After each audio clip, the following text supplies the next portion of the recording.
shortcut behind the supermarket saved her 10 minutes, but at night the alley felt endless. Rusted fences lined both sides, and the yellow streetlights buzzed like trapped insects overhead.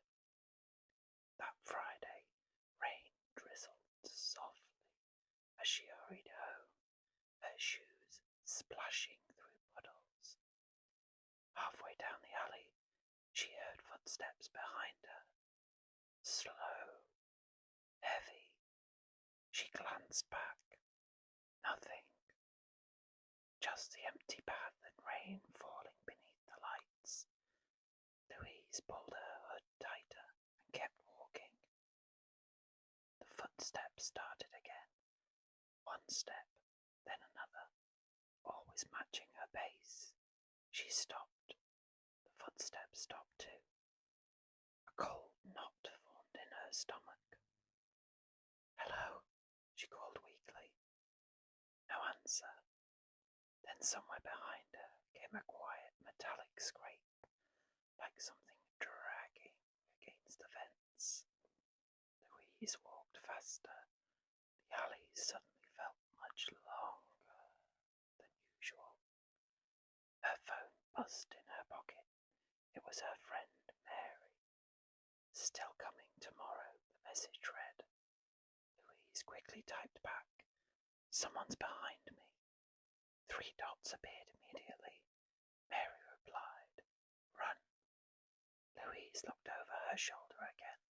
This time she saw him, a tall man standing beneath the flickering light, completely still, his face hidden beneath the hood.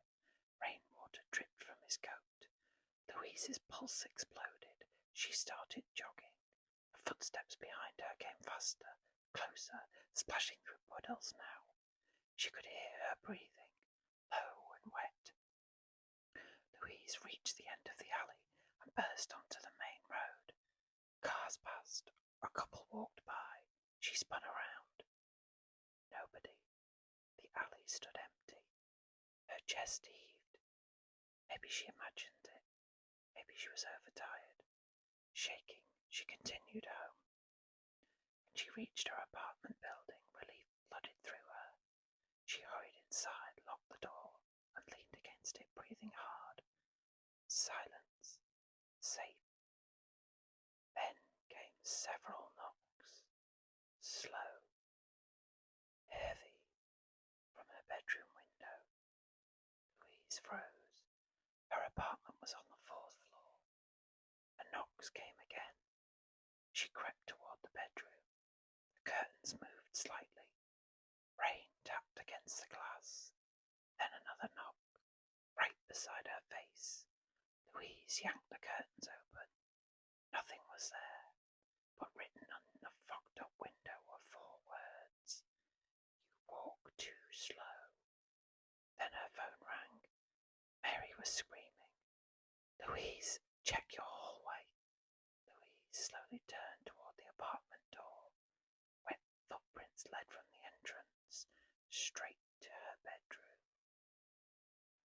The woods behind Amber's house. Amber babysat for the same family every Saturday night. The house sat beside a forest at the edge of town. Huge black trees pressed against the back garden fence like they were watching. The parents always returned after midnight. Usually Amber watched TV while the little boy slept upstairs, but tonight felt wrong from the start. At around 10:30 p.m, the motion light outside switched on. Amber glanced toward the garden doors. Nobody there. She shrugged it off. 10 minutes later, the light came on again. Then off, then on. This time she walked closer. The garden stretched into darkness beyond the fence. Nothing moved. Her phone buzzed. A message from Will. "You still alive out there?" Amber smiled slightly and replied, "Barely. Creepy woods." Almost instantly another message appeared. "Then who's standing behind you?" Amber's blood turned to ice. She spun around. Empty kitchen. Nobody there. shallow. Then she heard it, a slow knock, not at the front door, at the garden glass. Amber looked. A man stood outside in the rain, tall, thin, smiling, his face pressed against the glass. Amber screamed and stumbled backward. The man didn't move, didn't blink. He simply stared. Amber grabbed her phone and called Will. No answer. She locked the garden doors and rushed upstairs to check the child. Bedroom door stood open. The boy's bed was empty. Amber's stomach dropped. "Hello," she whispered. A tiny voice answered from beneath the bed. "I didn't let him in." Amber slowly knelt down. The little boy trembled underneath, tears running down his face. "Who?" Amber whispered. The boy pointed toward the bedroom window. Amber looked up. Outside the second-floor window, the smiling man stood there. Impossible. There was no balcony, nothing to stand on. Then the man raised one pale finger and pointed behind Amber. She turned. Bedroom closet door creaked open. Something inside breathed heavily. Not one person. Two. The underground platform. Josh missed the last train by seconds. The station was nearly empty, except for an old cleaner mopping near the stairs and a man sitting at the far end of the platform. Josh sighed and checked his phone. 25 minutes until the next train. Perfect. The man at the far end wore a long, dark coat, his head tilted slightly downward, face hidden.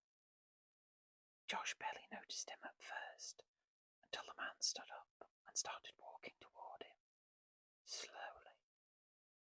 Josh pretended not to care and looked at his phone.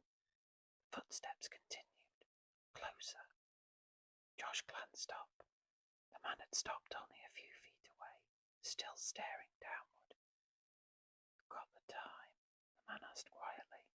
His voice sounded wrong, like two people speaking together. Josh swallowed. 11:42. The man nodded slowly and walked away. Josh relaxed. Then his phone buzzed. A text from Henry. Still at the station. Yeah.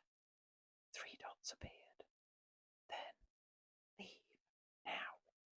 Josh frowned. Why? Henry sent a photo. It was grainy security camera footage from the station. Josh recognized himself standing on the platform. Except, in the photo, the man wasn't standing near him. He was directly behind Josh, face inches from his neck.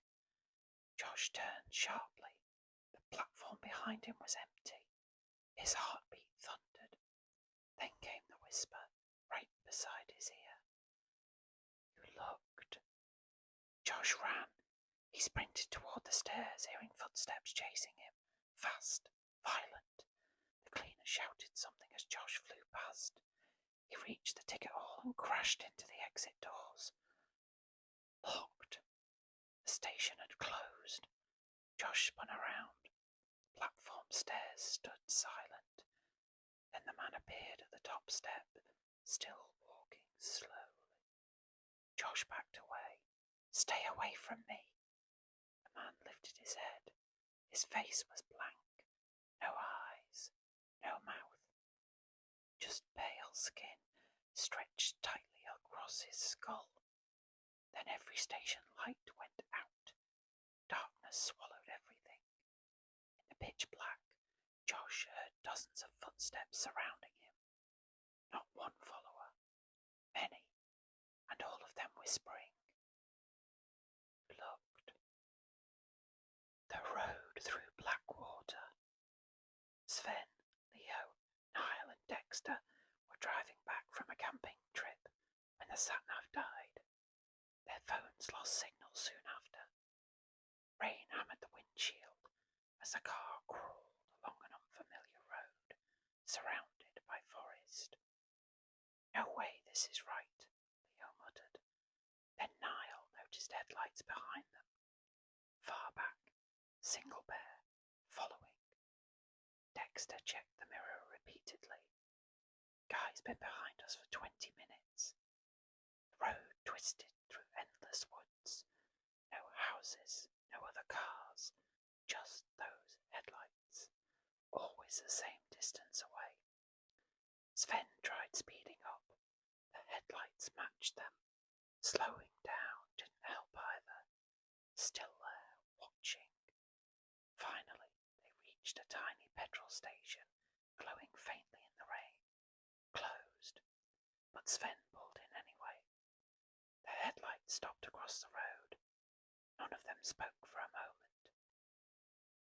Then the other car's lights switched off. Darkness. Forget this, Dexter whispered. We're leaving.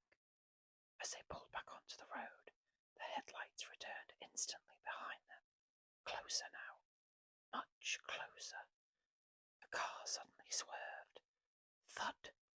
Everyone screamed. Sven slammed the brakes. What did we hit? Rain poured outside. Nobody wanted to check. But eventually, Leo grabbed a flashlight and stepped out. The others followed reluctantly. Mud soaked their shoes as they searched the road. Nothing. No animal. No body. Then Niall's flashlight beam landed on something beside the trees. A line of muddy footprints. Bare human feet leading out of the forest toward their car. Dexter slowly raised his light higher. Someone stood between the trees. Tall. Motionless. Smiling. Then another figure appeared beside it. Then another. Dozens all standing silently in the rain. Sven shouted, Get in the car! They scrambled inside and locked the doors. The figures didn't move, didn't blink, just stared. Then every single one of them began walking slowly toward the car. The engine wouldn't start. Dexter panicked, turning the key repeatedly. Nothing. The figures surrounded the vehicle. Wet hands pressed against the windows. Smiling, pale faces stared inside, and the radio crackled to life by itself. A distorted voice whispered, You brought them back with you. The rear passenger door clicked open. Henry was sitting inside the car. None of them had seen him get in. He smiled, and the engine finally started.